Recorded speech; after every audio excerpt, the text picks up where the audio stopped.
It's the Locked On Podcast Network, your team every day. Locked On Bulls, part of the Locked On Podcast Network, a show for the most passionate fan base in the NBA. Covington playing LaVine, topside three ball, bam! Onions, baby onions! Zach LaVine in the ball. Your number one source for Chicago Bulls news and stories. LaVine to White. This time he gives it to Williams for three. The rookie! The Paula! Oh my goodness, what a shot! Hosts Jordan Maly and Matt Peck dive into the best Bulls news and stories around the NBA. It's Jordan Maly. Jordan, great to see you. Through our 670 score scope. Yep. Where is he? And it's right over there, Bill. Are you flat out kidding me? Matt Peck used to do a great job with the Bulls Outsider Show. Now he's doing Locked On Bulls. There he is, human floor burn. Oh, don't mess with the boots. But watch this crossover. Can't spur the free league ghost. In and out right there from Thaddeus. So kick back, relax, I'm not. and get ready for the best hour of your day. I'm not. You can just see the vibe. And these guys are men. Locked On Bulls starts now. I love it. Pass to LaVine with a right-handed jackhammer slam. Oh, my goodness, that was filthy. Here are your hosts, Jordan Maly and Matt Peck. Now I'm getting out the dancing shoes.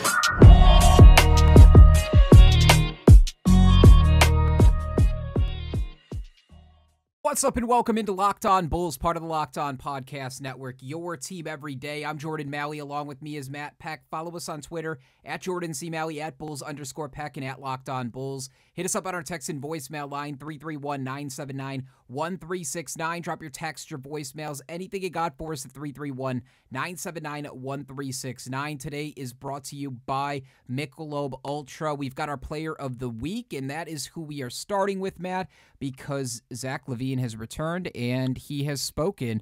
Before we get into that, how are you and how you doing, man? What up, Jordan? What up, Bulls Nation? I'm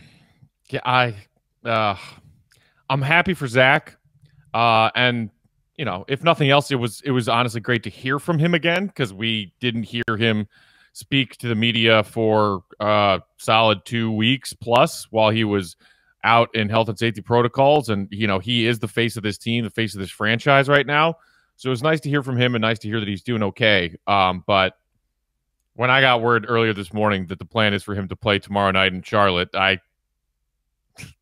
not thrilled with it. I'll tell you that. It's so they don't look like they're secretly tanking here, man. Right. They got to make it not so obvious, and I don't know, man. Like if Vooch is going to play or not, I don't know if that hinders it as well, but they can scrape together anything and figure out whatever they can salvage of this between those pairings. But yeah, it's unfortunate. And Zach was asked about that, man, among a couple of other things. And I know I want to get your reaction, and we can kind of discuss it in the second segment too. And stick around in the third segment. We're going to talk a little bit about Patrick Williams. Some national NBA people decided to redraft the 2020 draft. And so we'll find out where Patrick Williams ended up landing. But I figure let's just kick it off. Let's hear from Zach. We pulled the best 3 or 4 minutes from Zach LaVine's shoot around, and him just kind of talking what happened and how he feels after not playing for damn near 4 months. Let's take a listen. Were you surprised to land in the protocol? No, not after, I came back with a positive test. They obviously you have to go through certain things, and then, once you go through the protocol, there's some extra stuff you have to do coming back. So just did everything I could to clear it, and, here I am. How did you feel physically during that time? Felt fine. I was pretty, I wouldn't say asymptomatic, but my symptoms weren't, anything. I might have had a headache one night, but besides that, I was fine. Just out of curiosity, you had a tweet at one point that you deleted where you were just kind of obviously expressing some frustration over the protocols. What was the thinking behind that, or what was your mindset when you did that? I was just frustrated, man, because the range is varied, or it was varied for some of the players, and for me, it just felt like it was taking a really long time. I've been out almost 4 weeks, and some guys came back after 10 days or 12 days. So, I don't want to put all the blame on the league, because obviously I have to go through certain things. So, I was just more frustrated that I wasn't able to go out there and compete and help the team win. We were sitting at anywhere from 8th to 10th the whole season, and to see us slip in the standings has been it's been tough. So hopefully I can come back and try to help. Thank you. Cheryl, go ahead. because there were no other teammates involved with it, was it contact tracing from the outside? Were you able to figure out at least how you got put into the quarantine or how you got put into the protocol? No, I don't know where I got it from. Obviously, I think I'm one of the more careful guys, and I did everything the right way. But obviously, I got put into it. So it's just it's scary, and I'm thankful that nobody else got it, and nobody else obviously had contact tracing from it as well. So I think that was a good thing. And the other thing, obviously Billy said he was talking to you throughout this thing, and there was a lot of frustration on your end, obviously because you couldn't be out there to play. How tough was that? Did you feel like you were watching something that you wanted and other guys wanted kind of slip away? I mean, mathematically it's still there, but like you pointed out, it's going to be tough with the amount of games left and just where you are with Washington and what would have to happen in the next 10 days. Yeah, obviously, because when you're sitting there, you can't do anything about it. In my position, all I can do is watch. I can't be around the team. The best you can do is communicate through, phone calls and texts. And, earlier in the season, it's easier for me to fight through an ankle injury. I had a grade 2 ankle sprain. I could play through that. But, this is something I couldn't fight and try to play through. So that's what kind of hurt me the most. And just seeing where I could go out there and help it. We're all honest, we weren't, obviously in great playoff contention when I was playing either. We still need to work on things, but I think I could have helped win some games. You kind of mentioned obviously like you guys are not officially eliminated yet, but was there ever any discussion about because of the math, because of the short amount of games, as far as shutting you down for the rest of the season, or was that something that was not on the table for you?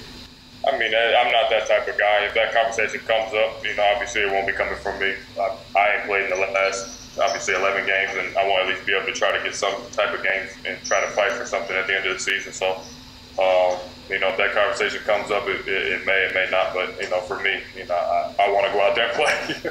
Zach, how would you characterize, like you said, you were 8, 9, 10 all season, and then when you come back now you're 12. It's tough, man. You got to give credit to some of the other teams. They went on some runs. Obviously, I think Washington's like 9-1, and the Pacers have been playing above 500 or around it. So, man, it's not to say we haven't been playing bad, but we've been down some guys. Especially at a time where we weren't taking care of business early on in the season, getting the wins that we were supposed to. This is the predicament that we put ourselves in. So, there's nobody really but to blame but us. So we got to go out there and obviously finish out the season strong.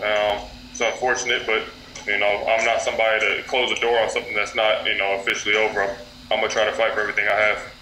So a lot of interesting stuff there, Matt, over the course of 3 or 4 minutes.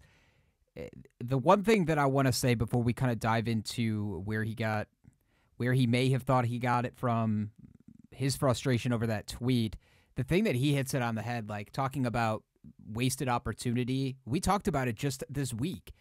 They wasted so many opportunities with games that they should have won early on in the season, and I'm glad he recognizes it and says, "Well, I'm not going to blame the season on me being out 4 weeks now.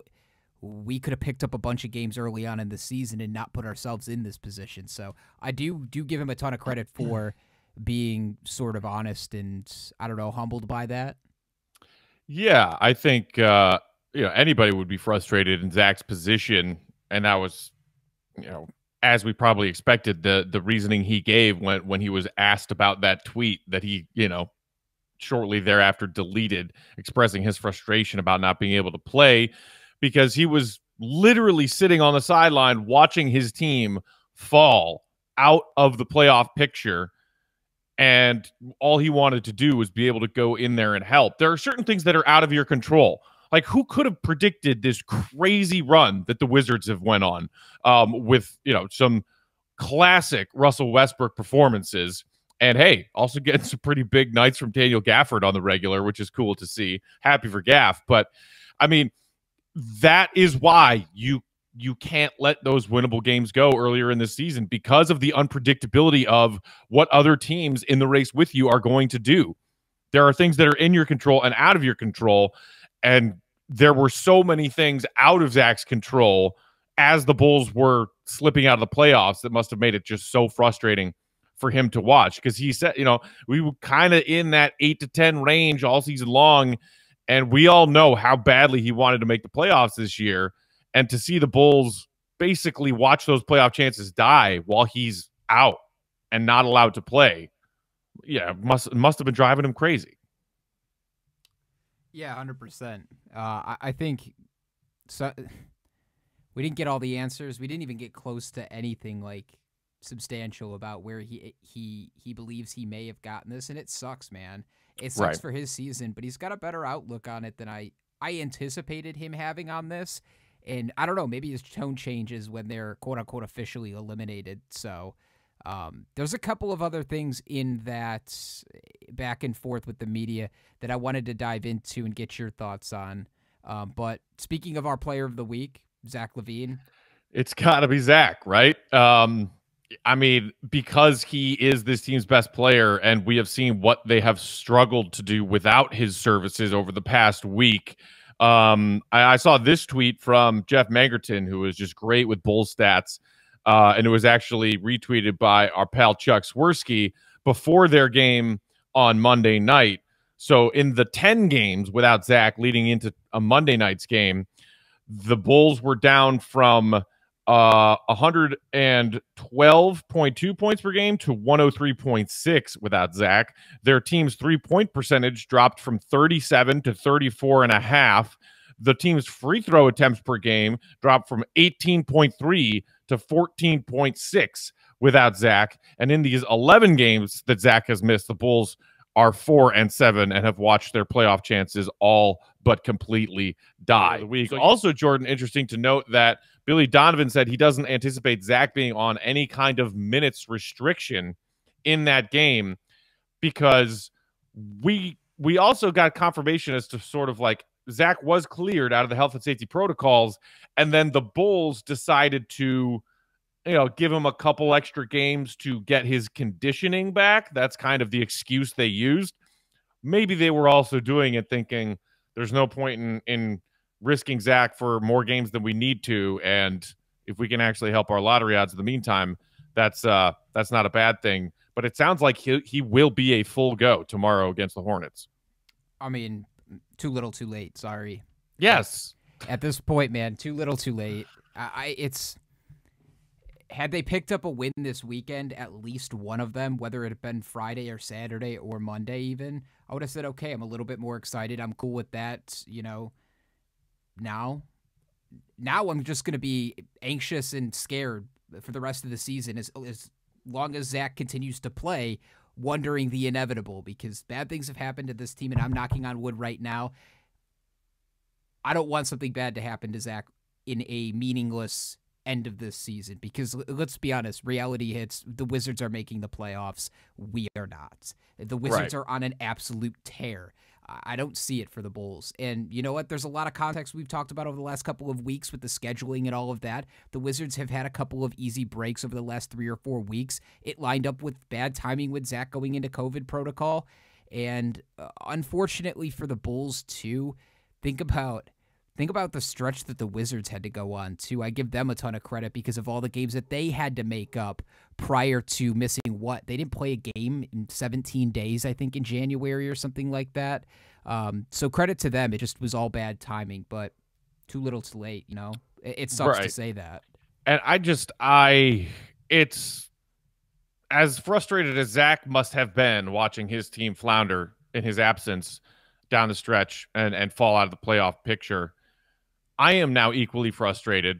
Probably not equally. Let's be fair. He's an NBA player, and I'm just a not casual, but I'm a fan. I'm an observer. But I am very frustrated right now in thinking about Zach going back out there and Vooch going back out there. We also heard that in this morning's shoot around, Billy Donovan said Vooch, full participant, looked fine. So we're probably also going to see Vooch back out on the court. Our 2 All-Stars.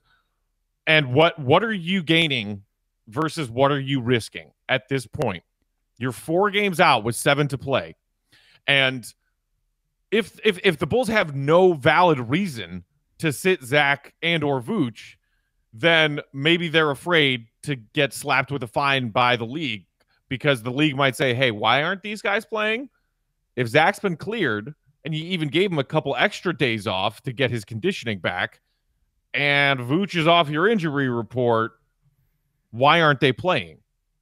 But at this point, risk versus reward. Like, I saw our pal, the Queen of Bulls Twitter, Ramina, earlier today posted that clip from the Last Dance doc of MJ and Reinsdorf talking about him coming back after the broken foot in the 85-86 season. And I brought that up on a recent episode talking about MJ and Zach and these players' desire to play, and they don't give a crap about lottery and ping pong balls and all that. And MJ, a young MJ, referred to it as a losing mentality when he was frustrated about being sat on the bench or only being allowed to play 7 minutes a half because the organization was thinking, protect our investment. What's the best thing for us going forward? AK and Eversley are in the same boat with Zach LaVine and Vooch right now. What do we need to be doing to protect our long-term investment in these players? And what are we gaining versus what are we risking? And what is in our best interest moving forward? Their best interest moving forward is to lose these last 7 games and secure, at the very least, that 7th spot in the draft lottery standings by not winning another single game and giving themselves above a 30% chance to jump into the top 4 and keep that 2021 pick. But, I mean, what can they do? They're stuck between a rock and a hard place because the league might say, why aren't these guys playing? Yeah, well, if the league came down on, of all teams, the Bulls on doing this, I would say, okay, there has been a dozen or so instances over the course of this season alone where all of a sudden 2 minutes before the game, Kevin Durant's suddenly scratched from this game. 4 guys not going to play tonight. Like, they lead it up all the way to basically tip, and then all of a sudden somebody's a super late scratch. It's happened with teams that are top 4 in the league across both conferences. So if the NBA pointed to the Bulls and were like, hey, why isn't Vooch playing? Why isn't LaVine playing? Then we'd have a serious problem as a fan base, right? I would be livid. I'm like, there's teams out there left and right letting guys sit for load management, and now you want to come down and hammer the Bulls because they want to preserve their 2 stars for maybe next season and avoid a big catastrophe happening. Like, right. Those are the types of things that frustrate me. For all of the times we've heard the league threaten teams with, don't rest your star players. If they're not actually hurt, they better be out there, especially for these nationally televised games. You can't make up. There's another point too. So if it's early, just a few moments ago, we got confirmation LeBron sitting out again tonight with a bad ankle. That's not a made-up injury. He did miss considerable time this season with a badly sprained ankle. Is it still sprained, or are they just resting him because he's LeBron? And a healthy LeBron in the playoffs 2 weeks from now is a hell of a lot more important than the Lakers, even in the Lakers situation where they're trying to prevent, falling into the play-in scenario in the Western Conference. As long as they get that play-in and LeBron and AD are both playing in that play-in game, they're probably going to win that play-in game. So for the Bulls, as you said, to be the team that the NBA hones in on and actually, follows through on the bluff of penalizing teams for resting key players with, made up or fabricated or exaggerated injuries.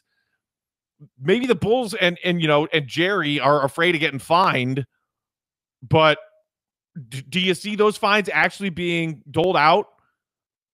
I mean, the number of actual instances where that's happened so far in the last couple of seasons where the league has really started to try to deal with that, minimal. I've heard of like 2 in the last 2 or 3 seasons of the league actually fining teams for not playing their players. Well, the Bulls, I can't remember it specifically, wasn't, and I know it was about cutting Robin Lopez as opposed to just keeping him on the roster, but wasn't there a point where the Bulls were trying to sit guys like Rolo at like end of February, early March? Right. And didn't the NBA come down on the Bulls for that? What I recall is that the league gave them a warning of, why is Rolo not playing? And then the Bulls put him back in the rotation. To our knowledge, we haven't heard any reports from anybody nationally or on the Bulls beat saying that the Bulls have received similar warning about Zach and Vooch not playing. So why not at least try until you get that warning, that pre-slap on the wrist before you actually make these guys go out there and play? Like I said, man, it's not going to happen. I don't know what I hope for more to happen. the Bulls lose tomorrow night, and it's like over. It's officially over, and then Zach and Vooch both say, oh, yeah, you know what? I came down with a stomach bug. I need to sit out in front of ESPN's nationally televised game. I've already decided. I would rather have that happen. Screw it to the NBA and tell them, you know what? We're not going to play. You wanted extra protocol days for me to sit out? I was out almost 4 weeks. Now, you know what? You're not going to get either of us a nationally televised game against the Celtics. So that has 100% of an implication to this of why they're still going to play. It's just frustrating, man. The other element to that is this season in particular. Like in a normal season, 82 games from October to, the finals ending in June, teams were already resting key players, especially older key players in trivial games to try to keep them fresh for the playoff run. This phrase load management that we have started talking about over the last several seasons in the NBA and become such a hot button issue. This season, because the league and the teams who were all concerned about lost revenue from the, the back half of the 1920 COVID season, all of the TV money lost, all of the money that the teams lost with no fans coming through the turnstiles on a nightly basis, the playoff games. We, because of that, saw the NBA Players Association basically forced to go agree to play this season the way that it had to be organized with this crazy crunch together schedule. You're playing all these games. You're playing all these back-to-backs, 4 games in 5 nights. We've seen stretches this season where the Bulls play 7 games in 10 nights. Like, it's ridiculous. You're seeing all these star players go down with serious injuries this season. Jamal Murray, the most recent example, tragic, but he's just the latest of several. If I were an NBA player this season, yes, they agreed to it, but they really didn't have a choice. So if I want to rest down the stretch of these regular season games, if my team has nothing to play for, come on. If not that, what do the players get for putting through this, putting up with and gritting through this bullshit of a season? Yeah, it was more me thinking about, not thinking Zach thinking about his health. It was more thinking about Zach saying fuck you to the NBA and saying this is what you guys get for holding me out for 4 weeks and putting me on an extended protocol as opposed to some other players who had 10 days. Conveniently too, isn't Friday the first night where the United Center is going to have fans back in the stadium too? Yep. Yeah, exactly. Unbelievable, man. Just as we're piecing this together, I'm getting more and more pissed off about this. It's unbelievable. Watch. Vooch and Zach will play Thursday and Friday. The Bulls will get eliminated, and Zach and Vooch will not play the rest of the season. Watch. That is going to happen. Unbelievable, man. I want to get to the Patrick Williams thing, but the Zach thing now has irritated the hell out of me, and I don't know why, but it has. He and Vooch better not play more than a combined 20 minutes tomorrow night. I swear to God. Dude, it's just annoying. It's like they don't understand that we can see what's happening here. We can see exactly what's happening here. And maybe they won't, but maybe Zach wants to take the high road and still go out there and at least play for the people that are going to pay and go to the United Center. Don't fault the fans. I've always said that during the rebuild too. Don't fault the fans who are showing up to these games and paying to see you play. Because you're salty at the NBA, but I do want to ask you this question, and maybe it's something that we won't know until the end of the season, but Zach wasn't asked how this impacts his overall long-term future, and maybe he would just brush it off at this point, but that's something that's got to be asked immediately after the season's over, is how did this extended hold-off, this season of weird transition and change in your best statistical season, how does this impact the long term now, even though you didn't make the playoffs and that was part of your guys' goal this year? That's something that I still want addressed. I didn't think I was going to be that angry after hearing Zach, but now that I'm piecing all this together, it just pisses me off, man. All that work this season, all the positivity, and we had to go around and fuck around the first 3 weeks of the season and lose games we shouldn't have. I digress. Let's listen and talk about something positive as we wrap up the episode. That's about Patrick Williams. So Mike Schmitz, man, we've talked about him a couple different times. most recently at the trade deadline, because I feel like he has a inside source with this Bulls team. So we've been getting news more and more from him in this first season of different coaching staff, different front office. That being said, him and Brian Windhorst and Kevin Arnovitz went back and redrafted the 2020 draft. I'll tell you right now, Patrick Williams did not land in any of their top three. The top three were LaMelo Ball, Anthony Edwards, and Tyrese Halliburton, which is interesting at its own. When we whittled down all the prospects, man, that was one of the handful of guys that we talked about the Bulls selecting. But let's take a listen to see where Patrick Williams ended up.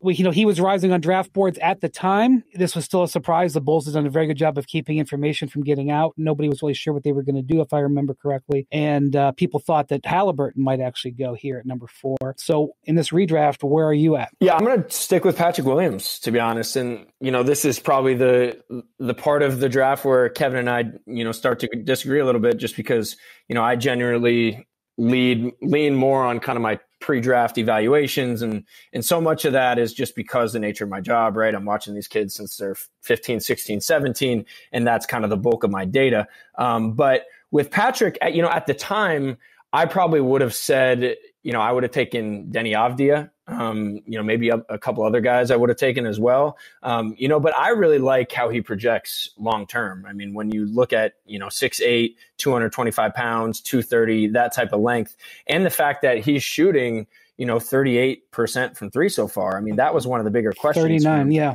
It was, is this guy going to be able to shoot it well enough? It's a little bit slow.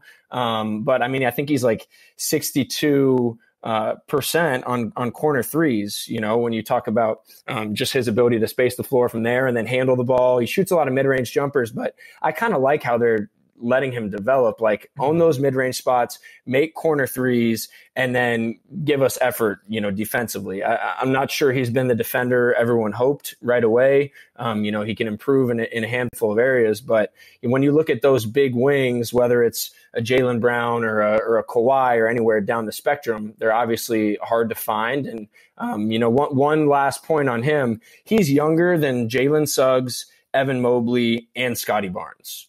So just to kind of speak to the fact that he's just kind of scratching the surface right now, and I think there's a lot to like about him long term. I mean, dude, that is wild. That last 10 seconds is the most wild part of this entire thing. Outside of, I don't think these guys have watched more than maybe 4 or 5 games of Patrick Williams, but that being said, right. I mean, were you surprised too? They spent like almost a minute on his offense, and I was like, that's probably the least impressive thing of his entire game this season that I've been with is his ability to knock down threes. Well, I think they did it. They phrased it in that way to highlight, yes, everybody loved this kid for his defense at Florida State, and when we were analyzing all these, draft prospects, and he certainly, in the first couple of years in the league, I think will be known for what he can do on the defensive end. But hey, look what he's also capable of on the offensive end. And if that offensive confidence and his work that he puts into the offensive end continues to grow, that's when you could really see this kid take off. And oh, by the way, he's only 19. He like they mentioned, his 3-point percentage, how effective he's been, especially knocking down those corner threes, which he's been taking confidently this season. And we've also seen him score putting the ball on the floor. And we know that high arcing mid-range shot that he has, he's very confident in that, and it's pretty darn lethal. So all of the tools are there for this kid's offensive game to blossom. And we already know that he projects to be a very capable, all defensive team kind of potential on that end of the court as well. So I was thrilled to hear that they said, didn't have him this high on my board back on draft night. Would have taken Avdia over him, would have probably taken 1 or 2 more guys over him. But right here, given that LaMelo, Edwards, and Halliburton went 1, 2, 3, I'd still take P-Dub at 4. I think that's good. Good fodder for Bulls fans who have maybe started to panic a little bit with some of these, dud games from P-Dub, if you want to call him that, especially on the offensive end, nights where he's not scoring in double figures. He hasn't looked as aggressive, and Bulls fans are worrying like, oh, did we get too excited about Patrick Williams? And I'm sitting here saying, guys, no, AK and Eversley still need to do some roster tinkering, but there is still so much room that we're going to see P-Dub get better on the offensive end. And I do think that that's coming. How about an extremely weird circumstance for a college player like him, man? Like going like almost a year without playing basketball, like in a game, and then having to turn around and play as many games as he's had to in the this NBA season. It's tough on like somebody who's a 5 or a 6 year vet, but for a guy like him who comes off of not playing hardly since the early start of March of last year and then coming into this one, I just think he's hit a wall. Like that's what I think those dud games are, man. His teams have adjusted to him. They have a bunch of film on him, and he's got to now go and make adjustments too. But I think it's more so hitting the wall. Same thing with Thaddeus Young. I think part of the reason why he slowed down is the Bulls relied on him heavily at the beginning. I was actually shocked to hear them like say that his defense wasn't as impressive as maybe people thought it was going to be. I'm like sitting here thinking, I'm like, he's gone up against every single elite dude. Right. He's a 19-year-old rookie that's been asked to guard Kawhi, LeBron, Jimmy Butler. My favorite quote was when he got an elbow in the chest for the first time from Giannis, and he said, yeah, he's like, that first time that happened, felt like my chest was absolutely on fire. Like those types of moments are what was awesome to see. Like the offensive P-Dub, that was icing on the cake this year, man. I wasn't expecting any of that. Right. So outside of the last 3 or 4 weeks, I've been more than thrilled with his rookie year. Yeah. He's gotten cooked on some nights. Remember when Donovan played him at the 2 and asked him to guard Devin Booker, for crying out loud? I mean, what do you expect? Let's also recognize that there hasn't been a lot of help for Patrick Williams on the defensive end this season. Like, okay, you added Tice and Troy Brown Jr. at the deadline, a couple of, better defensive pieces, but it's still nothing great. And Troy Brown Jr. has now been out for an extended period of time with an injury. Before that, though, P-Dub was out there on an island trying to play defense. So if you give him some other complementary pieces that are at least capable on the defensive end, that's what you will see. Oh, he really is a 1 through 5 defender who has all of these, because it's the little things that if you just watch Patrick Williams' rookie season every night, you can see that the foundation is there. Because even as a 19-year-old rookie, he knows when to make the right switches. He knows when to come over on help defense. Does he have the occasional lapse? Sure. Does he get crossed up occasionally by some of the best offensive ball handlers in the game? Sure. Does he get out-muscled occasionally by a player whose nickname is the Freak? Sure. But all of the fundamentals of his defensive game and his defensive IQ are there. And he's 19. 26-year-old Patrick Williams, who I hope and pray is on this team, is going to be a shutdown defender. I have no doubt about that either, man. The thing you said, maybe for some Bulls fans, if they're getting nervous about what this rebuild is turning into, or maybe what P-Dub looked like at the end of the season, I don't feel any of those nerves with this type of prospect too. And then I also think about the people that might have a little bit of anxiety about maybe not having a draft pick coming up in this year's draft outside of the top 4. The Bulls get there, it's a completely different conversation. But I think Mike Schmitz brought that up at the end of this conversation, knowing that the Bulls didn't have the opportunity to draft, so more than likely have the opportunity to draft somebody coming up in the lottery again. Patrick Williams is going to be like having a lottery pick all over again with a year of development underneath his belt. So I'm excited for that, and we should use that mentality going into the offseason. For us, it's not adding young talent anymore. It's about adding players that can help you win and help to develop the young players you already have here. The last thing I will say, did you catch them saying that the clear top 4 in this draft, or the clear top 3 in this draft, was LaMelo, Edwards, and Halliburton, and then the tier sort of drops off? Does that make you nervous about where Patrick Williams' future ends up, or how these guys see his ceiling being maybe 3-4 years down the road? No. And Mike Schmitz even said he really likes how Williams projects long-term. This season, it's clear that LaMelo, Edwards, and Halliburton have been the most productive, the most helpful for their teams. Even despite Edwards maybe not having the most efficient scoring rookie season on a pretty bad team, still, like, obviously everybody sees his talent, and they said wouldn't be surprised to see this kid lead the league in scoring, down the road. Halliburton has gotten a bigger opportunity to have a higher usage percentage on his bad team compared to Patrick Williams. And, that's because of a variety of reasons, but also most notably that De'Aaron Fox has missed a lot of time. And when you look at Halliburton's numbers in the games when Fox has been out, it's, I think they rattled it off in that podcast. It's like, 17-8 or something like that, which is pretty darn impressive for a rookie guard. But I was high on Halliburton when we were looking at this 2020 class, a year ago. That kid looked like he could come in and contribute on an NBA team right away. And we clearly are seeing that that's the case. Do I think that he has a higher long-term ceiling than Patrick Williams? No, not necessarily.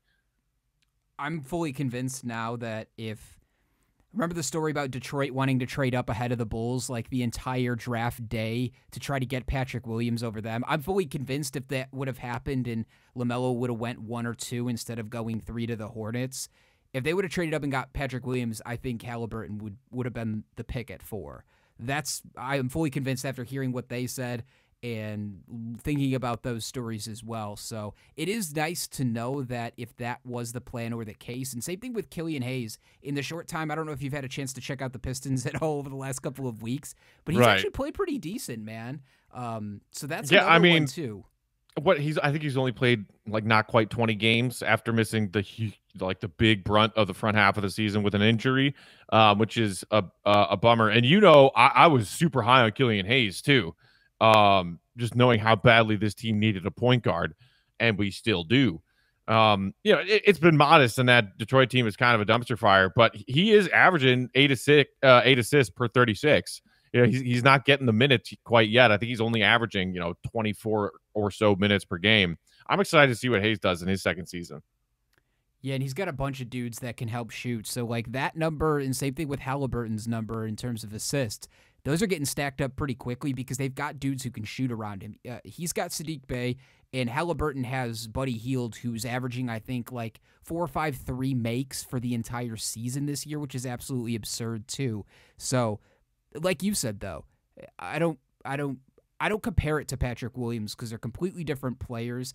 I just think it's interesting, the thought process and the players that we sort of narrowed down to who the Bulls were interested in. Those guys are having really good rookie seasons, so that makes me confident in the evaluation process, at least from afar, of this front office and the new scouts and everybody a part of this organization and this new change in year one. And it seems like a lot of national people agree with that as well. Yeah.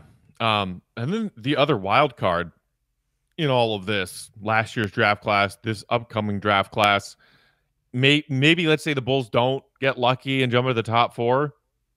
There's also another dude who's balling over in Europe right now. Marko Simonovic, who the Bulls drafted stashed. Looks like he's played some pretty solid basketball. How he mixes into this, equation, if the Bulls are planning to bring him over next season, spend one of their roster spots on him, we'll see. But, there's a lot of different ways that AK and Eversley can go, but I think that maybe Bulls fans who have been, watching LaMelo and also Halliburton and feeling all this FOMO are saying, oh, man, Patrick Williams, dud, hasn't had a double-digit scoring night in a long time. Did we make a mistake passing on Halliburton? And it's because this team desperately needs a point guard. So, would we have been better? Would the Bulls have more wins this season if they had drafted Halliburton over Williams because that was a more glaring need for the roster a year ago? Maybe. But ask me who I would rather have as a Bulls franchise staple for the next 10 years. Give me Williams, man. And I might end up being wrong on that. We'll see. But I still think that his ceiling is higher than Halliburton's. I'm with you too. And honestly, at this point, we've tried it, man. for whatever reason, this Bulls team cannot develop a point guard. It's like we have this weird, like, Halo curse over us since Rose, man, where it's just like draft a point guard. Oh, he has terrible luck here. Oh, he has injury problems. Oh, he has confidence issues. It's at this point, it's like, okay, now let's, instead of trying to figure out why we can't do that, let's just go use the money to sign a guy that can fill that hole, and let's focus on the players that we are good at developing, which is defensive-minded players first. And it didn't work out necessarily with Wendell Carter Jr., but it seems like it worked out, at least in his rookie season with Patrick Williams. So I'm cool with that. Like, at this point, man, I'm committed to just – I don't even think Halliburton would have turned out to be the player he is in his rookie season if he had come here to Chicago. And that's a crappy thing to say, but I feel like that's true. No, you're probably right. And you know, it's not like he would be getting as many opportunities if he shared a backcourt with Zach LaVine. But again, True. that's why we just need to find the right point guard to complement Zach. And the right point guard is someone who can run an offense and let Zach operate more off the ball and not ask Zach to do that much. Like, you know, I hate to say it, but in his prime, or even this season's version of CP3 is like exactly what the Bulls need. And I say that knowing that all of you know how much I despise CP3. The last thing I will say just from that redraft is it was almost like a spit image take on Okoro too. Did you notice that like the Okoro comp to Williams was pretty damn similar? And I think about their situations and watching a handful of Cavs games this year. A lot of potential for him, man, too. I like him. I like his game a lot. The one that I was shocked by was Wiseman, how far he slipped. I haven't even got to the point where they start talking about Wiseman. So, right. And, you know, I think you and I were both like kind of meh on Wiseman just because this team had a million front court pieces already. And we were like, he was such a wild all in card. If they were going to trade Lowry or Wendell, but I'm glad that they waited and they were patient because we got Vooch instead. So right, cool and the sample size with Wiseman was basically non-existent, so it was a big risk, even compared to a 19-year-old rookie who didn't start at Florida State. It's like, yeah, but at least you saw the work. You saw a season's worth of work from Patrick Williams. Wiseman was a gigantic question mark. This has been really good. I'm excited to hear from people too, man. Like, how do people feel Patrick Williams has done this season compared to the rest of the league? Like, if you're somebody who's a hardcore NBA fan outside of being a Bulls fan, hit us up at 331-979-1369. Let us know. How do you feel like Patrick Williams did in his rookie season as we kind of wind it down? If you were redrafting, where would you put Patrick Williams at in terms, would he be back in your top 5? Would he be back in the top 3? If you want to answer any of those questions, you want to talk a little bit about Zach LaVine, or you want to react about what Zach LaVine had to say for the first time in the last couple of weeks on where things stand for the rest of this season, hit us up, 331-979-1369. For Matt Peck, I'm Jordan Maly, Bulls Nation. Have a wonderful day. Be back tomorrow with a fresh episode. For Jordan and Matt, we are out. Deuces.